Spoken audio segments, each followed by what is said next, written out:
Well, that was a fun start, and it's quite obvious that there's some interesting territory ahead. We started off with the absurd claim that there's no number except one. Victor made that suggestion. And we looked at this question of one, and we realized that if we had one without another, we could do counting. If we could do counting, assuming we had symbols, we could do a lot of number. We could do rational numbers, counting numbers, and so on. But the one without another may give us counting numbers, but it doesn't give us the so-called real numbers. They're poorly named. The real numbers are one way of talking about the continuous nature of everything, the continuum. And it turns out that in mathematics there's been a lot of fretting around how to define the continuum and whether real numbers are real. Everyone knows the famous real numbers like pi and root 2. For any such element of the continuum,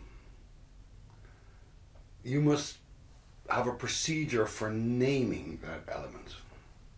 So when we say square root of 2, we can provide a construction with a right angle triangle with two sides of 1 unit length each, and the hypotenuse will now be of the square root of 2 length. So there's a procedure for producing the square root of 2. Pi and e are similarly so involved in many of the ways that we think about mathematics that they keep cropping up.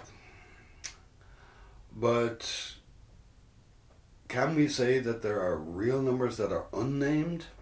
Well, this has occupied mathematicians, and I'm not a mathematician and I'm not getting into the fight.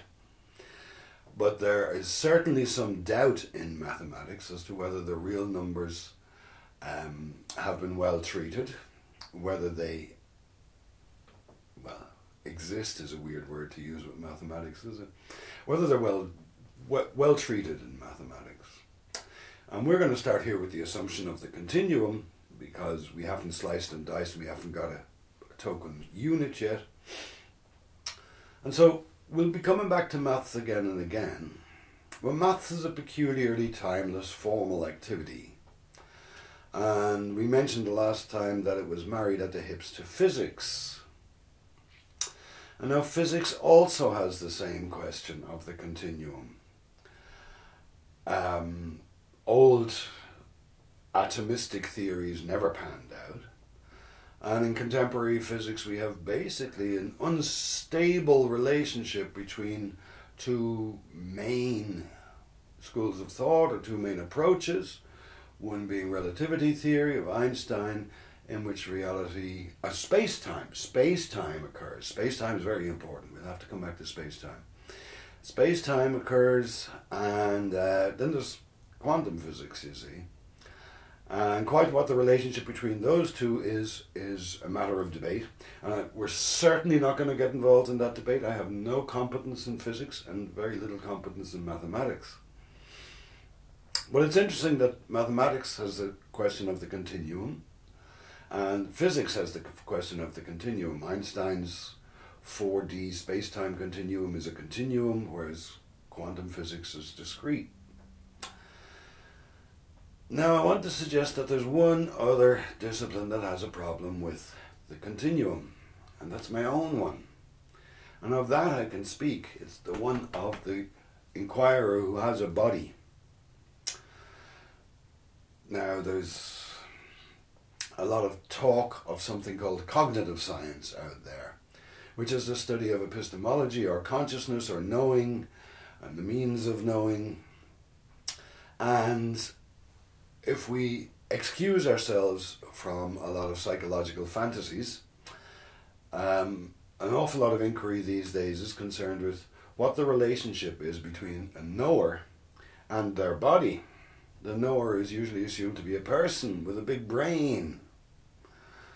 And the relationship between that and their body is of interest. Now, many of these concerns that are currently being discussed are grouped together on the level of label of 4E cognition to stop people indulging in silly psychological fantasies and to pay attention of the reality of the body in the world. I think we're going to pair that back here to a 1E fantasy. The single existent body. There's a single existent body here, but it's not clear that this body is the inquirer or that there's any I that can lay claim to this body. Physics and 1E cognitive science now are going to have a conversation, you see. People like to say physics delivers us a version, a description of reality. Indeed, physics is often called the queen of the sciences, and most of the sciences are weird mixtures of sociological convention, practices, habits, techniques, tricks, knacks, for developing competence in a given domain. And physics excuses itself from that. And the other sciences often speak of physics envy, because the physicists seem to be very sure about what they're doing. But the 1E cognitivist here is also very sure about some things, which is just the presence of the single body, a one without another. And from where I'm sitting, I have to say that it looks to me like there's a different starting point from physics. And we could call it consciousness, if you like, or the awareness, sentient, the babblings of a single being who's alive and sentient. In many traditions, that's the ultimate starting point for inquiry into reality. In many traditions, it is understood that consciousness is everything. That personal consciousness is a contracted version of the whole consciousness. And now those stories don't mix well with science. They're distributed throughout a whole host of traditions. They're discussed among Buddhists and Hindus and scholars of all kinds, but not within Western scientific modernity. So we've got three disciplines here, each of whom have serious questions about the continuum: mathematics, physics, and 1E cognition. Now, mathematics does not claim initially to be about anything, whereas physics claims to be about the real, and 1E cognition is going to stake a claim here as well, even though its tools are limited to me talking to a camera. So both would like to lay claim to mathematics in some sense, or both. We might reasonably ask why mathematics is relevant to both of them, and that's going to lead us to do some inquiry, as I said, into some fundamental things about mathematics, geometry, arithmetic, and that space-time that the physicists are so fond of. So there's a lot of rather delicate territory to explore here.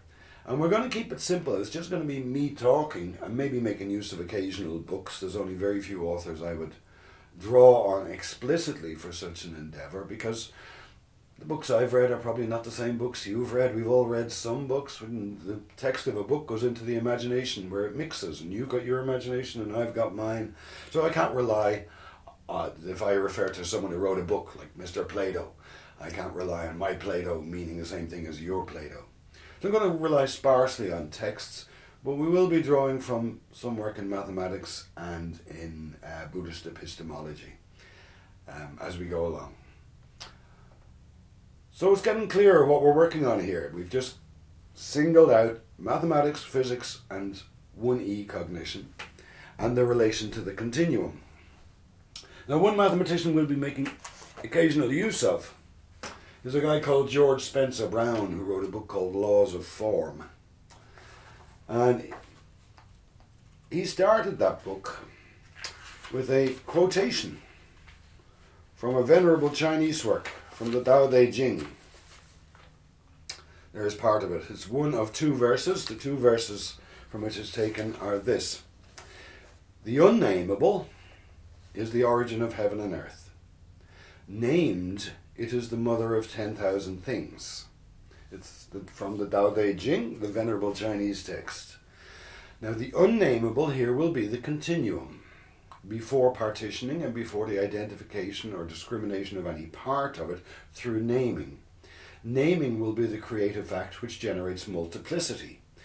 The Chinese call multiplicity the 10,000 things.